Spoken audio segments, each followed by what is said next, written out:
The boundless expanse of the ocean can be intimidating on its own. Yet some adventurous tourists venture boldly into its depths, seeking to interact with marine life. Unfortunately, not all such encounters end well. One woman, for instance, decided to play with a shark and learned a harsh lesson. This video will delve into the details of what transpired. Sandra thrived on pushing boundaries, seeking out extreme experiences from rock climbing without harnesses in the Canadian Rockies to skydiving over the Utah deserts.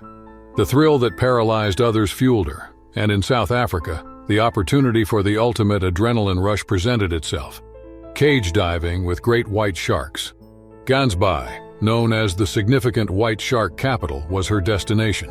The town's serene coastline belied the danger lurking beneath the surface.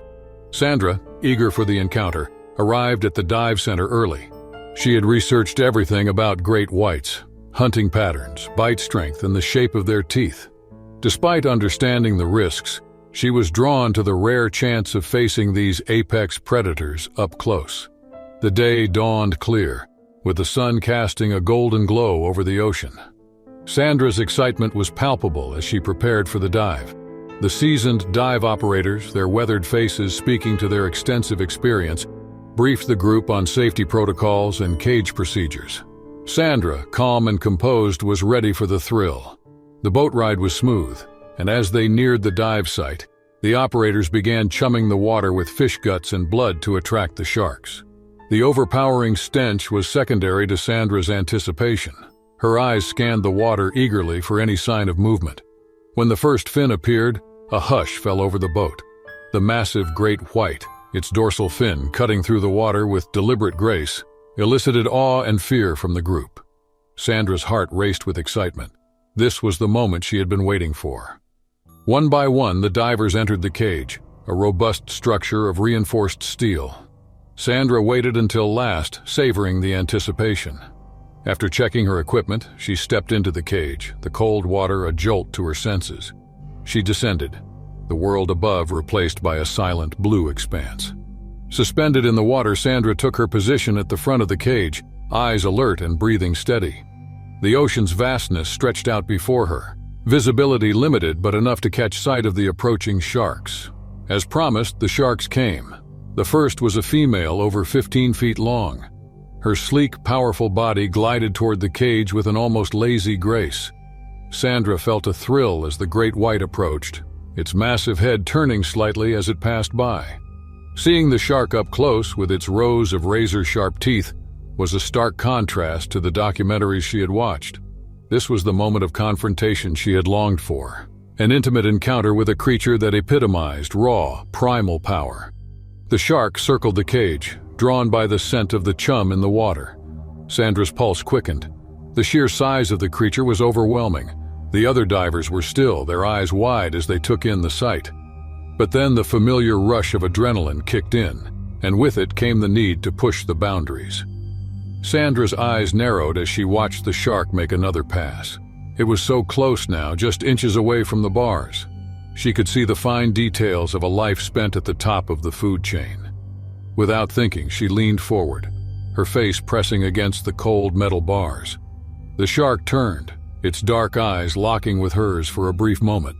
The rational part of her brain, the part that recognized the danger, told her to pull back, to stay within the safety of the cage. But that part of her was quickly silenced by the thrill of the moment. With a reckless grin, Sandra extended her hand, fingertips brushing the water just beyond the cage's bars. The great white shark hovered close, its massive head nearly within reach. The other divers held their breath, eyes darting nervously between Sandra and the looming predator. Even the dive operators above sensed impending danger, but Sandra was focused solely on the thrill of touching the shark. The idea of claiming such a feat as her own was intoxicating, a story to boast about among fellow thrill-seekers. The shark's body brushed against the cage, causing it to shudder under the force. Adrenaline surged through Sandra as she leaned further out, her head and shoulders now outside the cage, fingers stretching toward the shark. The water was clear, and every detail of the shark's movement was visible. Sandra's heart raced as she imagined the texture of the shark's skin beneath her fingertips, In an instant, the situation changed. The shark, reacting to Sandra's movement, struck with terrifying speed. Its jaws snapped open, revealing rows of razor-sharp teeth. The impact with the cage was jarring, metal grinding against the shark's teeth as it shook the entire structure. The cage lurched violently, and Sandra was thrown backward, narrowly escaping the shark's snapping jaws. Water exploded around her, and the cage swayed as the shark battered it. The chaos was overwhelming, Sandra's heart pounding as she realized the danger she had narrowly avoided. She had been inches away from becoming another cautionary tale. After its furious assault, the shark retreated into the depths, leaving behind only scattered bubbles and a cage bearing the marks of its fury. The water slowly calmed, the once exciting thrill replaced by a chilling realization. Sandra felt a cold shiver as she processed how recklessly she had flirted with danger. The other divers stared at her, shocked, while the dive operators quickly began pulling her up. The tone of the day shifted from excitement to something far more somber. As Sandra was hoisted from the water, the reality of her close call hit hard. The cage rattled on the boat, a harsh reminder of how close she had come to disaster. Shaky and still buzzing with adrenaline, Sandra climbed out, her mind replaying the moment of terror. The shark's jaws, so close to her hand, were now etched into her memory. Sitting on the deck, Sandra felt the enormity of her near miss settle in. The vast, beautiful ocean had nearly claimed her, leaving Sandra with a profound lesson in the dangers of recklessness. Under the blazing sun of Thailand, the turquoise waters of the Andaman Sea sparkled with a golden hue. Caroline, fresh off weeks of travel from bustling Bangkok to the serene beaches of Phuket, felt most at peace here among the crystal-clear waters of the Similan Islands. As an avid traveler and ocean enthusiast, she had always been captivated by the sea's mysteries and beauty. Snorkeling had become a favorite pastime, allowing her to explore a world vastly different from the one above. Anchored near a prime snorkeling spot, the boat was buzzing with anticipation. The local guide, experienced and calm, delivered the usual safety briefing. He spoke of the colorful corals, vibrant fish, and occasional sea turtles they might encounter, but also warned of the triggerfish, a species known for its aggressive and territorial behavior. Caroline, however, was too excited to focus on the exemplary details. Images of the underwater world she had seen in pictures fueled her enthusiasm. With her snorkel mask in place and fins strapped on, she slipped into the warm, inviting water. Immediately, she was surrounded by a stunning array of marine life. Schools of parrotfish and angelfish swam past, their scales sparkling in the sunlight that filtered through the surface. She floated effortlessly, letting the current guide her as she admired the vibrant ecosystem. While drifting, Caroline noticed a particularly striking fish. More significant than the rest, it sported vivid blues, greens, and yellows in bold patterns. It moved with deliberate, confident motions, patrolling its territory. Mesmerized by its beauty, Caroline swam closer, intrigued by the fish's distinct appearance.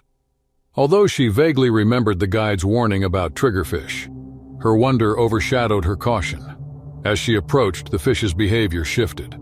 What had been a leisurely patrol turned rigid, its tiny eyes locked onto her.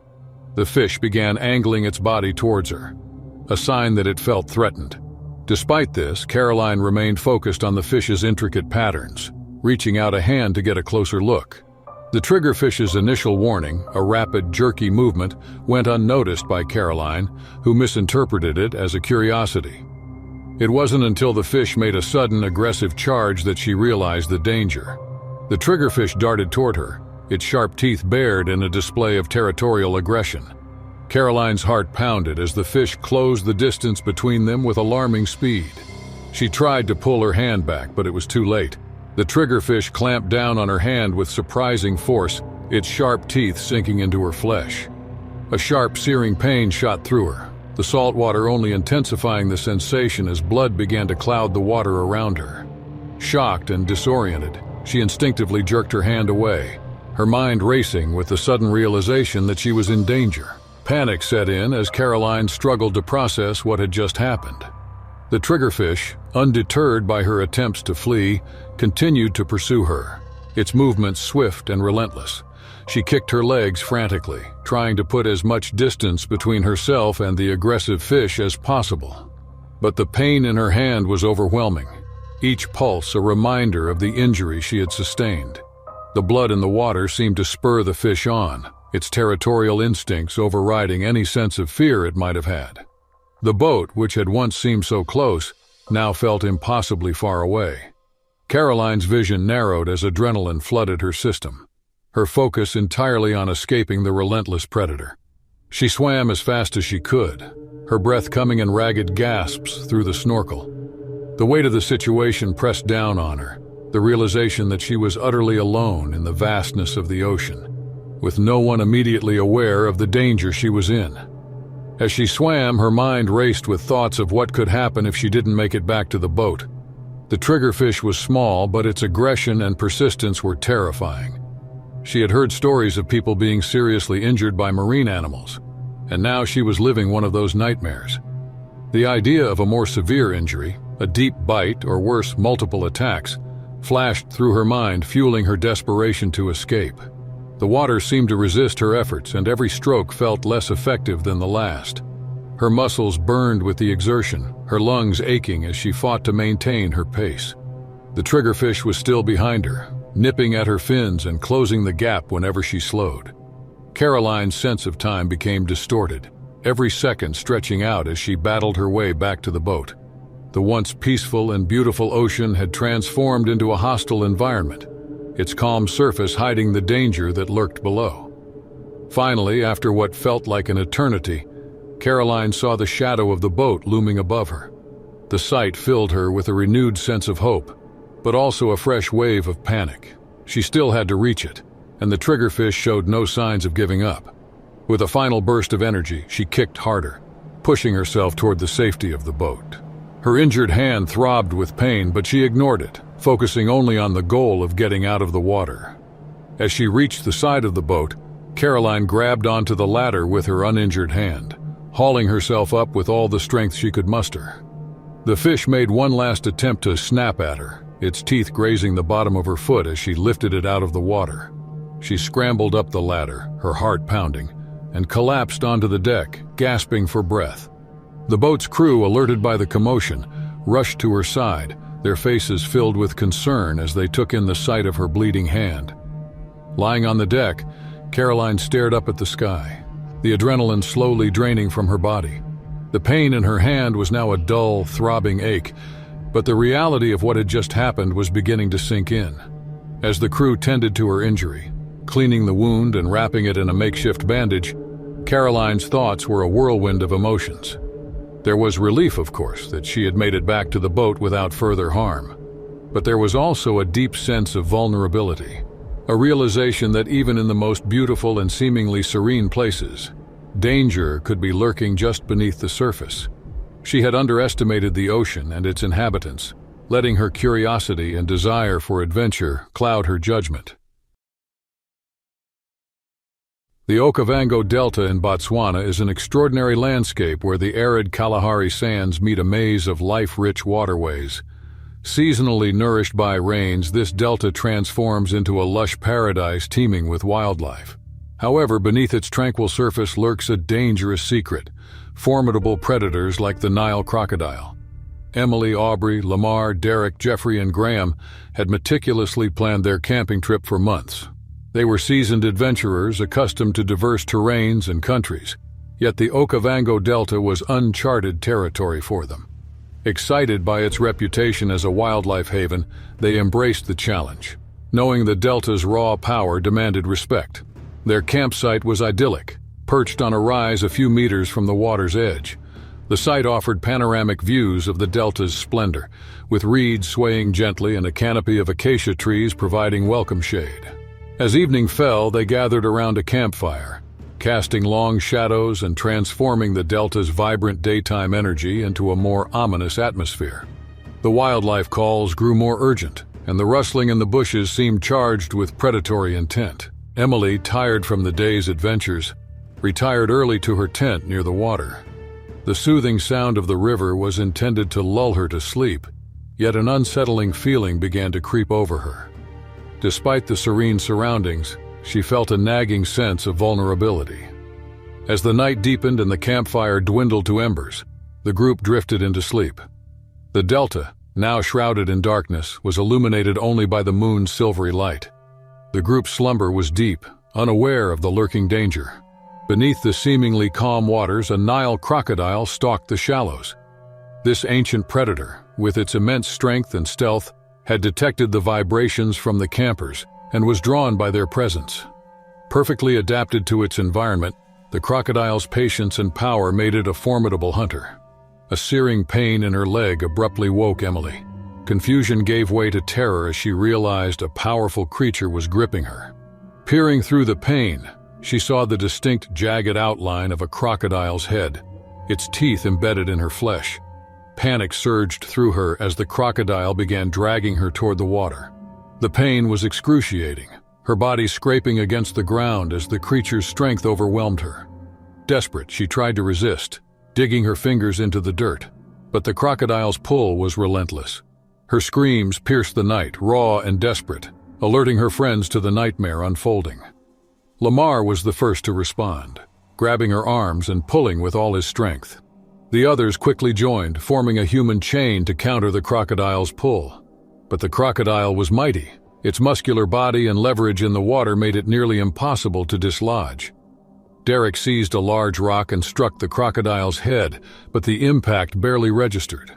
Jeffrey grabbed a stick and jabbed at the crocodile's eyes in a bid to exploit its vulnerable spots. Yet the predator twisted with terrifying agility, avoiding the attacks. The situation grew increasingly desperate as the crocodile inched Emily closer to the water. Each movement of the beast drew her further into its domain. The delta's water was the crocodile's realm, where it had the upper hand. If it succeeded in pulling her in, the chances of saving her were grim. The friends fought with everything they had, their fear and determination blending in a frantic struggle against the relentless predator. The night they echoed with the sounds of their desperate battle, each moment bringing them closer to a potentially tragic outcome. Aubrey acted swiftly, seizing a burning log from the dying campfire. It was a desperate move, but their options were exhausted. She thrust the flaming log towards the crocodile's face, the heat searing its scales. The crocodile flinched but held on, unyielding. With the group continuing to pull Emily, Lamar took the burning log and pressed it against the crocodile's snout. This time, the reaction was immediate. The crocodile released its grip and thrashed violently as it retreated toward the water. Emily was left sprawled on the ground, her leg badly mangled and bleeding. The group collapsed, shaking with adrenaline as the crocodile slipped back into the river. The water soon returned to its peaceful state, but the lingering sense of danger was palpable. Emily lay gasping, her leg throbbing with pain. The friends quickly sprang into action, tearing fabric from their clothes to create makeshift bandages. They worked urgently, trying to stop the bleeding and stabilize her leg. The injuries were severe, with deep puncture wounds and significant tissue damage from the crocodile's powerful jaws. There was no time to waste. They needed to get Emily to a hospital, but the nearest medical facility was hours away, and they were deep in the delta. The urgency of their situation was apparent. Graham and Jeffrey packed essential supplies while Lamar and Derek carefully lifted Emily, carrying her between them. Aubrey stayed close, ready to help, and haunted by thoughts of what could have happened if they had been any slower, or if the crocodile had been more relentless. The trek back to their vehicle was grueling. Emily's injured body slowed their progress as they navigated the uneven terrain. Every rustle and splash heightened their fear of other predators lurking in the darkness. The delta's wildlife, both beautiful and dangerous, seemed to close in around them. Despite the fear and exhaustion, the group pushed on, driven by the need to get Emily to safety. Her breathing was shallow, her face pale from blood loss, and time was against them. Lamar and Derek took turns carrying her while Aubrey, Graham, and Jeffrey kept watch, their senses heightened by the looming threat of another attack. The journey to their 4x4 felt endless, with the darkness making the landscape appear more hostile. The weak beams of their flashlights cast long, flickering shadows, turning the once majestic delta into a foreboding expanse. When they finally reached their vehicle, they carefully loaded Emily into the back, cushioning her with whatever they could to minimize jolting. Graham took the wheel, his grip tight on the steering wheel. while Aubrey stayed beside Emily, applying pressure to her wounds and keeping her conscious. The drive out of the delta was harrowing. The rough terrain caused painful jolts, and Emily's condition worsened. She was slipping in and out of consciousness, her vision blurring from blood loss. The others could do little but hope they would reach help in time. The night seemed endless as they navigated the winding dirt roads. The vehicle's headlights occasionally illuminated the eyes of distant animals, but the outside world remained an impenetrable void. The engine's rumble and Emily's labored breathing were the only sounds breaking the silence. At last, they arrived at a small outpost. Local guides and rangers quickly assessed the situation and called for emergency help. An airlift was arranged, and while they waited, the rangers provided first aid and pain relief. The group, exhausted and emotionally drained, stayed close to Emily, who appeared pale and barely conscious. When the helicopter arrived, its rotors slicing through the morning air, relief mingled with urgency. Emily was carefully lifted onto a stretcher and flown to safety. As the helicopter vanished into the distance, the group watched, the weight of their harrowing experience settling in. They had survived a terrifying encounter with one of nature's most fearsome predators, but the scars, both physical and emotional, would take time to heal. The Okavango Delta, with its stunning yet perilous beauty, had left a lasting mark on them all. The day began with promise as the sun rose over the Indonesian coast, casting a warm glow on the turquoise waters. Jake, eager for this dive, was about to tick off a bucket list adventure, exploring one of the world's most vibrant coral reefs. Known for its rich biodiversity, the area promised a dazzling display of marine life. Jake, an experienced diver, was brimming with excitement as the boat approached the dive site. The boat's engine hummed, leaving a trail of foam behind. The crew delivered a final briefing, highlighting the reef's beauty and potential dangers. Jake listened attentively, though his thoughts were already immersed in the underwater world he was about to explore. He meticulously checked his gear, ensuring his underwater camera was secure. The camera, a new addition, was intended to capture the reef's stunning details. Arriving at the dive site, Jake's heart raced at the sight of the shimmering, crystal-clear water revealing the vibrant reef below. The dive master signaled, and one by one the group entered the water, leaving the sun's warmth behind. Jake was among the last to enter, savoring the anticipation. As he descended, the surface sounds faded, replaced by the soothing murmur of the ocean. The water was cool and refreshing as he adjusted his buoyancy and floated downward. The reef below emerged as a living tapestry of corals, sponges, and sea fans swaying gently in the current. Schools of fish darted through the coral, their scales sparkling like jewels. While moving along the reef, Jake noticed a flash of movement in his peripheral vision. He turned slowly and spotted a moray eel, partially hidden in a coral crevice. Its greenish-brown skin blended with the surroundings, but its head, with intense eyes and sharp teeth, was unmistakable. Jake knew moray eels could be aggressive, but the photographer in him was drawn to the opportunity for a close-up shot. He hovered at a safe distance, raising his camera to capture the eel's menacing expression. The initial shots were stunning, but Jake aimed for a better angle and lighting. He edged closer, his movements slow and deliberate, focused solely on getting the perfect shot. Unaware of the subtle shift in the eel's posture, Jake was too engrossed in his task. Suddenly, the eel lunged at lightning speed. Jake barely had time to react before feeling a sharp, searing pain in his arm. The eel's powerful jaws clamped down with terrifying force. Bubbles erupted from his regulator as pain surged through his body. Instinctively, Jake tried to pull away, but the eel's ironclad grip tightened, its teeth digging more profound with every movement. Panic surged through Jake as he felt the moray eel's grip tighten on his arm. The pain was excruciating, and despite his desperate efforts to free himself, the eel's hold seemed to grow stronger. His vision blurred from the pain, and he could feel warm blood mingling with the water, clouding his sight. The once clear water turned a swirling mix of red and blue, attracting other marine life. Small fish darted in and out of the blood cloud, while larger predators lurked nearby, drawn by the scent of blood.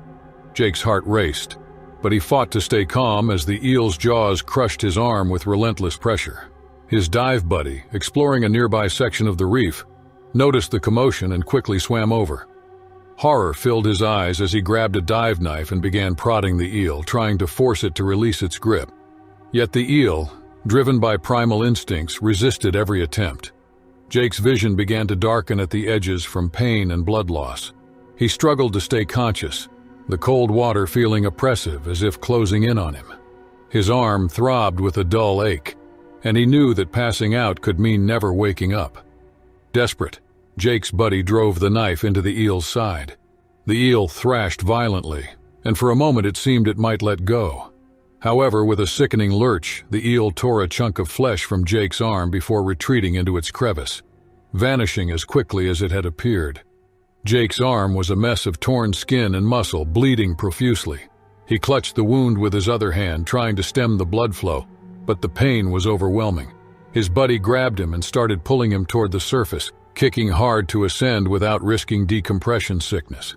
The ascent felt like an eternity. Every second was a battle to stay conscious, to breathe, and to endure the waves of pain. The water, once a sanctuary, now felt cold and unyielding. The surface seemed impossibly far, and Jake's vision continued to fade, his consciousness fraying with the agony. Finally, they broke through the surface, the sunlight blinding after the darkness below. The dive crew quickly sprang into action, hauling Jake onto the boat and pressing bandages to his wound in a frantic attempt to stop the bleeding. Their voices were urgent but seemed distant, as if from another world. His body shook uncontrollably from shock as his mind struggled to process the ordeal. As the boat sped toward shore, Jake lay on the deck, staring up at the sky. The adrenaline was fading, replaced by the intense pain in his arm. Every nerve screamed in agony as blood seeped through the bandages. A primal fear gripped him. Fear that this might be his last adventure, that he might not make it back to shore. Despite the encroaching darkness, Jake focused on his breathing, the rise and fall of his chest and the cool breeze on his face. He wasn't ready to give up. There was still a fight left in him, a spark of life that refused to be extinguished. The shoreline grew closer as the boat raced across the water, the crew working tirelessly to keep Jake stable. With adrenaline dulling the pain just enough to think clearly, Jake realized he had survived the attack. Now, he needed to endure the aftermath. The struggle was far from over, with surgeries and a long recovery ahead. His confidence was shattered, his body broken, but he was still alive. And that, for now, was what mattered most. Like many others, Mike's morning began surrounded by the tranquil beauty of the Gulf of Mexico. With the sun barely rising, casting a warm glow over the calm waters, he felt at home on his well-worn boat. A seasoned boater and angler, Mike had spent over 2 decades fishing these waters, each trip a new adventure. Out since dawn, Mike had already enjoyed a productive day, catching several sizable fish. Yet, driven by the thrill of one last cast, he decided to try his luck again. He cast his line into the blue depths, watching it disappear beneath the surface. Minutes passed, heightening his anticipation, until suddenly his rod bent sharply and the reel spun wildly. Mike's heart raced. Something big was on the line. He braced himself, feet firmly planted on the deck, as he began reeling in the mighty creature. The struggle was intense, the rod bending under the strain and the reel whining with each powerful pull from the other end. Mike's arms burned with exertion, but he was determined to discover what he had hooked. As the creature slowly approached the surface, Mike's excitement grew.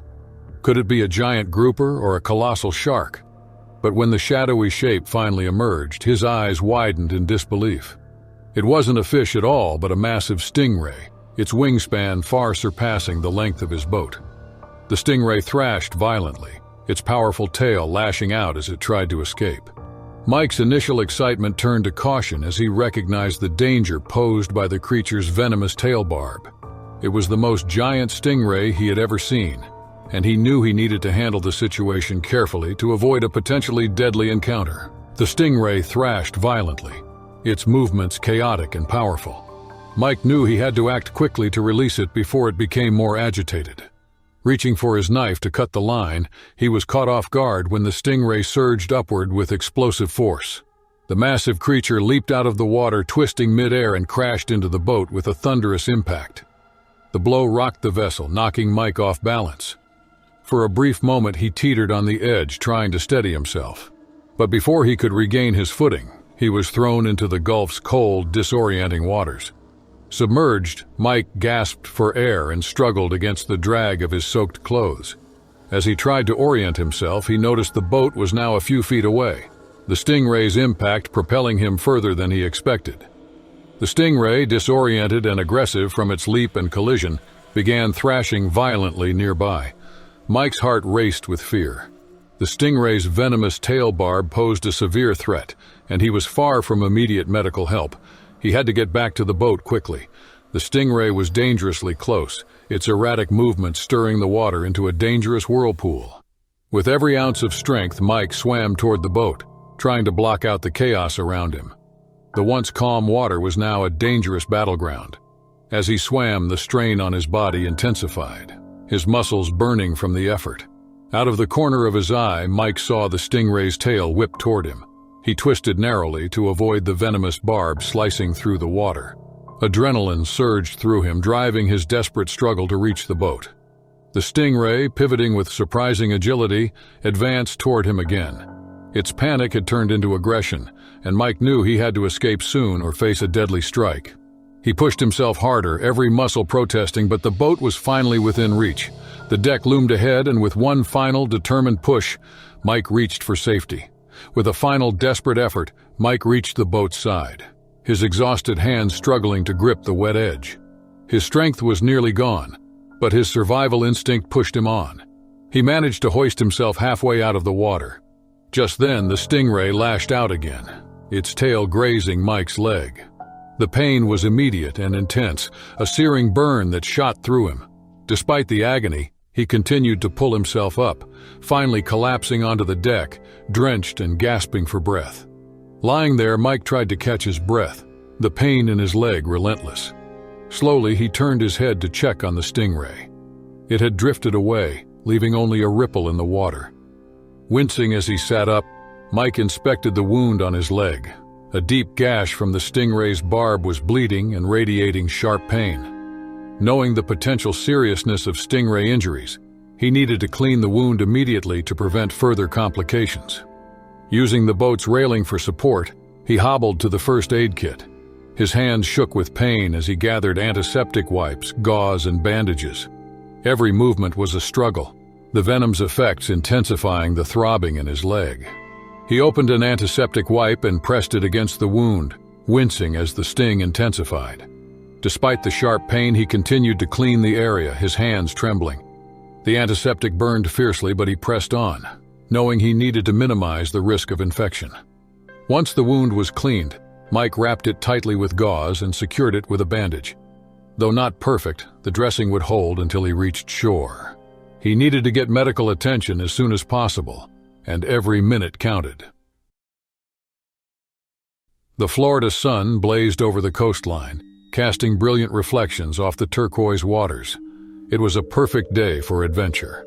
A group of friends had been eagerly awaiting this trip, excited to dive into the warm ocean and explore its mysteries. Among them was Lisa, a seasoned swimmer with a deep love for the sea. Today they aimed to explore a site known for its old shipwrecks, which are rich with marine life and history. The boat ride to the wreck was filled with laughter and anticipation. The friends chatted about the diverse fish they hoped to see. The wrecks, vibrant with coral and teeming with life, offered a thrilling blend of history and nature. As the site came into view, the rusted remains of the ship contrasted sharply with the surrounding colorful corals, a testament to the ocean's power and beauty. Lisa was the first to dive in, relishing the cool water and the sensation of weightlessness. She loved being immersed in this alien world, where the weight of the surface world was left behind. The others soon joined her, each exploring different parts of the wreck. Some admired the vivid corals, while others watched schools of fish darting through the debris.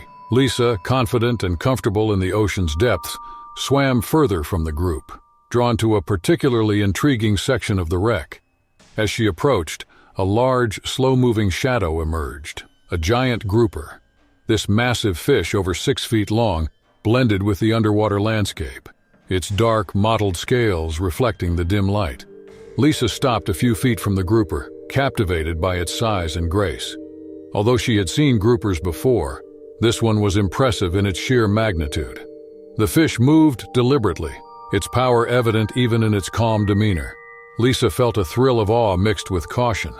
The grouper's awareness of her presence was evident as it circled slowly, its gaze fixed on her. Despite its serene appearance, Lisa knew the ocean was a domain of unpredictability and respect. Lisa remained still as the grouper circled her, its slow, deliberate movements heightening her sense of unease. The ocean, once comforting, now felt oppressive. She knew she needed to create distance but hesitated, caught in the moment. Without warning, the grouper changed direction. With a powerful flick of its tail, it lunged at her with unexpected speed. Lisa barely had time to react before the fish's broad head crashed into her chest, knocking the breath from her lungs and sending her reeling. Everything went dark, a blur of pain and confusion. Instinct kicked in, and Lisa kicked hard to push away from the fish. But the grouper, driven by predatory instincts, circled back. Its gaze locked onto her.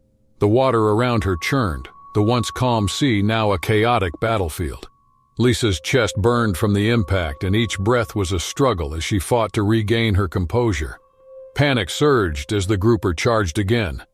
This time, Lisa twisted her body, narrowly avoiding a direct hit, though the fish's massive side still clipped her, sending her spinning through the water. Her vision blurred, and she lost her sense of direction amidst the swirling bubbles and pain. She needed to reach the surface and the safety of the boat, but the grouper's speed and power made escape difficult. Her friends, recognizing the danger, swam toward her in frantic efforts to help. Lisa saw their distorted shapes through the haze of pain and panic. She reached out, her arms heavy and uncoordinated, trying to move toward them. The grouper made another pass, brushing against her as it prepared for another attack. Desperation marked every moment. Lisa's muscles screamed and her lungs burned as she fought for air. The grouper, sensing her weakness, closed in, its jaws snapping dangerously close to her leg. She kicked out, connecting with its rough skin, but her effort only seemed to provoke the grouper further. Her friends reached her just as the grouper made another pass, their hands grabbing hold of her arms, pulling her away from the fish. The water churned around them, a maelstrom of limbs and fins as they fought to escape the predator. The grouper, undeterred, lunged again, its powerful body slamming into Lisa's side. The impact sent a shockwave of pain through her, but her friends held on, their collective strength just enough to pull her out of the fish's reach. They kicked hard, propelling themselves toward the surface, the grouper following closely behind. Lisa could feel its presence, the water vibrating with the power of its movements. She focused on the light above, the shimmering surface that seemed so far away, yet so close.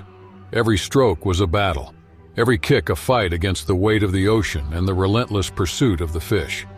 The surface broke above them, the warmth of the sun a stark contrast to the cold fear that gripped her. Her friends hauled her onto the boat, their hands trembling from the effort. Lisa collapsed onto the deck, gasping for air, her body racked with pain. She could feel the bruises forming, the sharp sting of cuts and scrapes where the grouper's rough skin had torn at her flesh.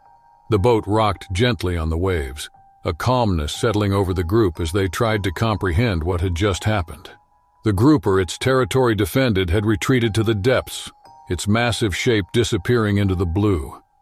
The ocean, so inviting just moments before, now seemed like a place of hidden dangers, its beauty masking the raw power that lay beneath. Lisa lay on the deck, her breath coming in ragged gasps as she tried to process the encounter. The pain in her chest was intense, each breath a reminder of the fish's power. She could still feel the impact, the force of the blow that had knocked the wind out of her and left her vulnerable to the grouper's aggression. Her body ached, her muscles sore from the struggle, but she was alive, and that was all that mattered.